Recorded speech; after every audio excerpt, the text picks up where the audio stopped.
आज हम तानसेन जिनका आज जहाँ जन्म हुआ था वहाँ पे आए हैं। उनका ये गेट है। ये हम अंदर जाएंगे, देखेंगे। उनका मतलब मंदिर सा बना है यहाँ पे, किस तरह का है वो देखते हैं। मैंने सोचा आए। इस गांव के लोग बताते हैं कि तानसेन जी ने यहाँ पर अपने संगीत की शुरुआत की। यहाँ इस जंगल में वो अपने बचपन में अपनी भेड़ बकरियों को चराने आते थे और यहाँ इस स्थान पर बैठ के वो सुर और ताल का अपना अनुभव करते थे और अपने संगीत का अनुभव करते थे।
थोड़ी जानकारी दे रहे हैं। ये यहाँ के पुजारी जी हैं। दे रही है। ये शिवलिंग अपने आप में एक अद्भुत शिवलिंग है। इसे अपन बोलते हैं पंचामुख शिव, जिसे कहते हैं अपन एकानंद, चतुरानंद, पंचानंद या पंचानंद मूर्ति। और स्वयं जमीन से निकली हुई मूर्ति है ये। और पूरे इंडिया में कहीं भी नहीं पाई जाती मूर्ति, सिर्फ एक यहीं पे पाई जाती है। पूरे भारतवर्ष में कहीं नहीं मिलेगी आपको देखने के लिए। यहाँ ये 9 सिद्धों का वास है। 9 सिद्ध माने 9 संत। हाँ, 9 संत महापुरुष।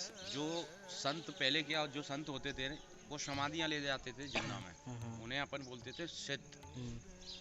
तो वो 9 सिद्ध हैं यहाँ पे। 9 सिद्धों में से एक सिद्ध थे झिलमिलेश्वर।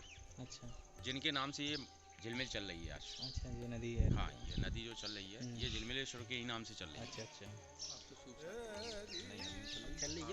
ये सामने नदी जो, हाँ, जो नदी है ना सामने, पूरी वहाँ से लेके यहाँ तक नदी है। नहा सकते हैं? क्यों नहीं नहा सकते? ये पानी यहाँ से लेके, अच्छा, नहाने के बाद में गए अपन। हाँ, उसमें सिंध में जाके मिला।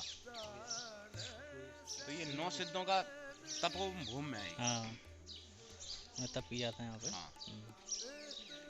और जो तानसेन जी थे, उनके माता पिता थे। हाँ। उनके पास पहले कोई संतान नहीं थी। अच्छा। तो उनके माता पिता यहाँ शंकर जी पे आके दूध चढ़ाते थे। और उनका रोज का नियम था दूध चढ़ाने का। अच्छा। कुछ वर्षों के बाद में एक पुत्र की प्राप्ति हुई थी, उनका नाम था तनु, जिन्हें आज आप तानसेन के नाम से जाने जाते हैं। अच्छा, अच्छा। तो जब पुत्र की प्राप्ति हुई तो उन्होंने आना बंद कर दिया। अच्छा, पुत्र की मतलब इसी एरिया में, इसी गांव में गई हैं? यही गांव है बेहटी। अच्छा, इसी गांव में। तो जब पुत्र की प्राप्ति हुई तो उन्होंने आना बंद कर दिया शंकर जी पे। हाँ। अच्छा। ना तो वो खुद आए ना उस बच्चे को लेके आए। अच्छा। बनी रही। जब वो बच्चा बोलने की स्थिति में पहुंचा तो आऊँ आऊँ करने लगा। अच्छा। जवान से बिल्कुल गूंगा हो गया। अच्छा गूंगा था। तो वो परेशान हुए तो फिर आए यहीं पे शंकर जी पे, यहाँ आके रोए। उस टाइम पे हमारे यहाँ पूजा करते थे। तो उनसे कहा, बोले महाराज मेरे इतने वर्षों में एक पुत्र की प्राप्ति हुई, वो भी गूंगा हुआ। तो उन्होंने उनसे कहा, बोले आप इस बच्चे को लेके नहीं आए। अच्छा। क्योंकि स्वयं शंकर जी का दिया हुआ वरदान था। और चलो वो बच्चे को तो छोड़ो कि बच्चे को लेके नहीं आए, आपने भी पूरी तरह से पीठ दे दी शंकर जी से। अच्छा। अब इसमें शंभू की क्या कृपा है वो तो वही जाने, उनका काम सही है वो भगवान। हो सकता है कि आपका भविष्य में कोई और नाम होने वाला हो। सही है। बोले इसमें अपन कुछ नहीं बता सकते, लेकिन इतना बता सकता हूँ कि तुम्हें रास्ता बता सकता हूँ, उस रास्ते को कर लो। तो बोले उतना ही बता दे महाराज। तो बोले जैसे दूध तुम चढ़ाते थे वैसे ही इस बच्चे के हाथ से दूध चढ़वा। तो उन्होंने उस बच्चे के हाथ से दूध चढ़ाना चालू करवा दिया। तो उनके पास एक बकरी थी इंदल करके, जो पहले साधुओं के पास में कामधेनु गायें रहती थी, वैसे ही उनके पास एक बकरी थी इंदल। उस बकरी का दूध चढ़ाते थे वो शंकर जी। वो भी किसी पात्र से नहीं चढ़ाते थे, सोम सेठ से चढ़ाते थे। अच्छा, सोम सेठ से बकरी ला के यहीं पे खड़ी। अच्छा। तो उसके बाद में जब चढ़ाते काफ़ी दिन हो गए, तो उनके माता पिता का देहांत हो गया, वो अकेले रह गए। तो वो भी इसी जंगल में अपनी बकरियां गाय वगैरह चराते थे। जब शाम को यहाँ से लौट के आ जाते तो दूध चढ़ा के तब घर जाया करते थे। तो उनकी भी ऐसे रोज का नियम बना गया, वो भी चलता रहा उनका। करीबन उनकी 22-23 साल की उम्र होगी। तो उस टाइम पे क्या हुआ, एक दिन भादों का महीना था।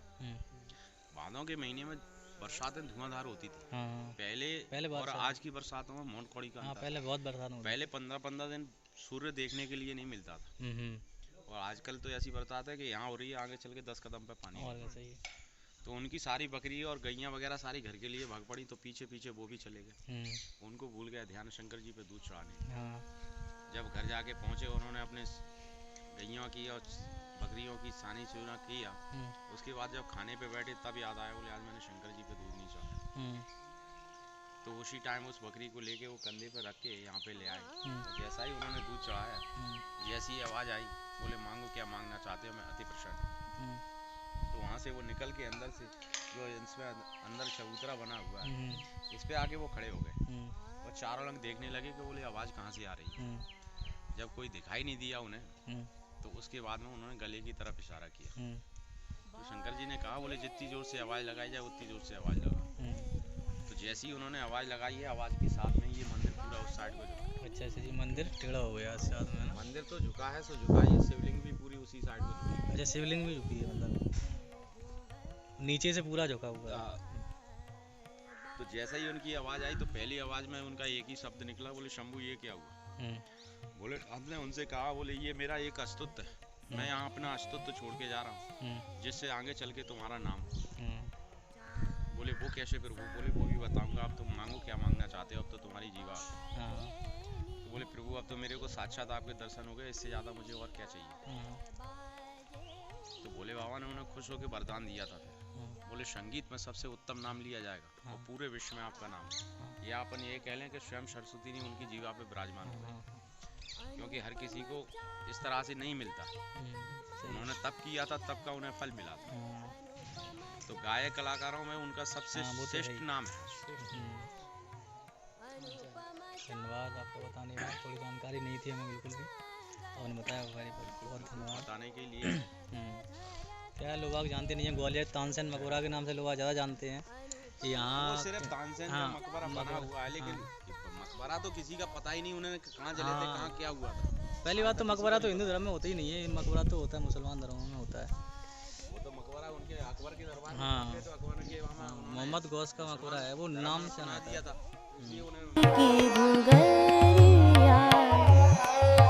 जो जल में प्रतिबिंब देखियत, जो जल में, जो जल में, जो जल में, जो।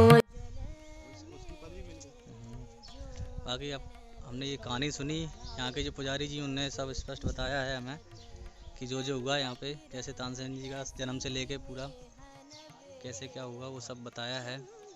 ये कहानी थी। सोचा थोड़ा सा ब्लॉग बना लूँ, जानकारी ले लूँ थोड़ा, इसलिए हमने ये जानकारी ली है। बाकी ये नदी का जो जिक्र किया था, झिलमिल नदी थी, वो हम आपको दिखा देते हैं। नीचे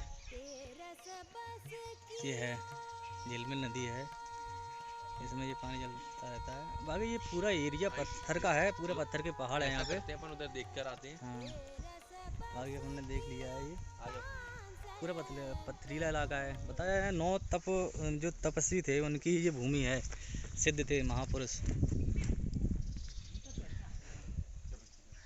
बाकी ये पूरा व्यू बाहर का ऐसा दिखता है।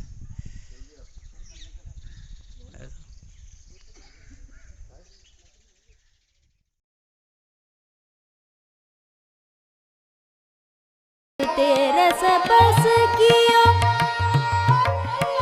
तेरा सब बस कियो, तेरा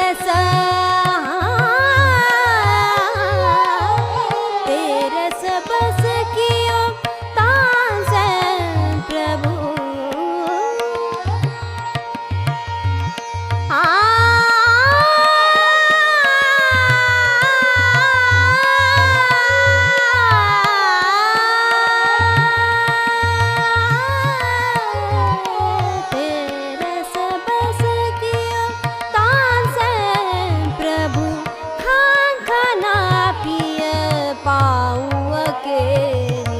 बाजेनी की घुंघरिया, बाजेनी की घुंघरिया, बाजेनी की घुंघरिया, बाजेनी की घुंघरिया,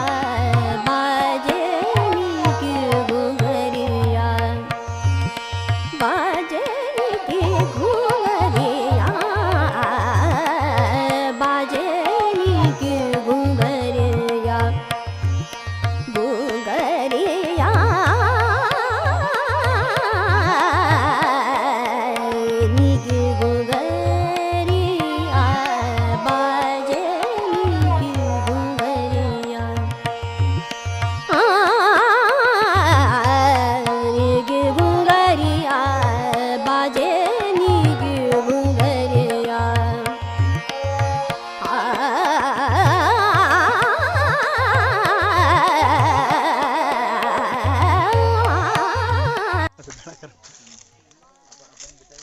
काफ़ी पथरीला इलाका है। यहाँ पे चढ़ने उतरने में आप जूते चप्पल का इस्तेमाल करें, जूते चप्पल पहन के ही आएँ। पैदल आएंगे तो आपके पैर छिल सकते हैं। बाकी इधर का व्यू ऊपर नीचे काफ़ी शानदार है। मुझे पता नहीं था अपने ग्वालियर के पास में इतनी अच्छी जगह है घूमने लायक। पता नहीं लोग क्यों नहीं आते यहाँ पे घूमने। काफ़ी सुंदर है।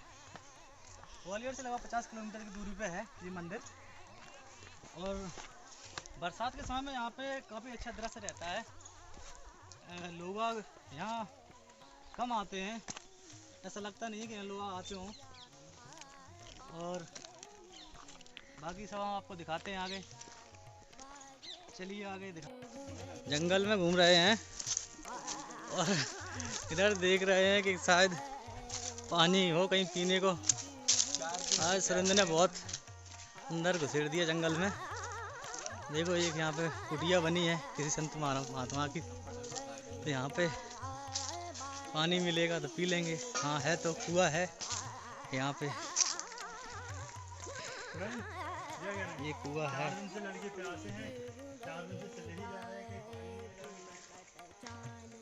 ये देखो यहाँ पे हमने पानी पिया। जंगल में काफ़ी देर से घूम रहे हैं, कम से कम 3 घंटे हो गए हैं घूमते घूमते।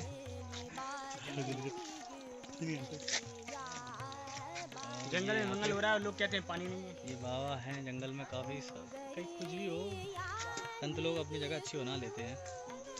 काफ़ी शीतल छाया है यहाँ पे। और हम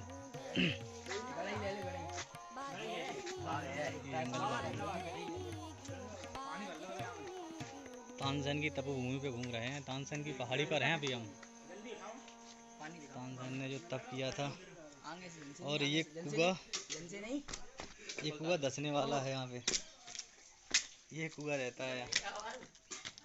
ये कुआं है, यहाँ पे सीढ़ियाँ बनी हैं चढ़ने के लिए ऊपर। हम चढ़ रहे हैं इस तरह से। ये पानी निकाल रहे हैं ऊपर से भाई लोग। कुएं में है अभी हम। काजे में कुएं में है कि दूर ही है?